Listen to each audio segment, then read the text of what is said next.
आज ना मिस्टरांची फर्माईश होती, "चल वडापाव बनव." तर वडापाव बनवण्यासाठी घेतले होते.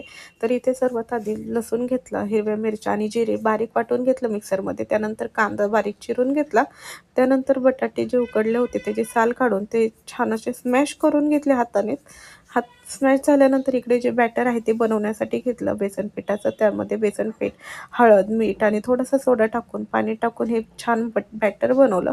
त्यानंतर तेल तापल्यानंतर त्यामध्ये हिरव्या मिरच्या आणि थोडंसं बेसन पिठाचं बॅटर तळून घेतलं चटणीसाठी. ते झाल्यानंतर यामध्ये जे छोटे-छोटे आकाराचे वडे आहेत ते तळून घेतले.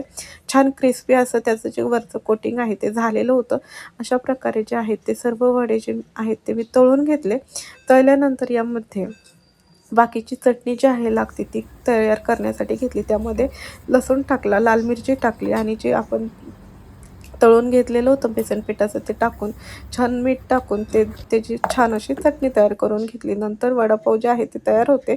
तर अशा प्रकारे जे वडापाव आहेत ते मी सर्व्ह केलेले आहे. कशी वाटली रेसिपी नक्की कमेंट करून सांगा. लाईक आणि शेअर करा. जर चॅनलवर नवीन असाल तर चॅनलला सबस्क्राईब करायला अजिबात विसरू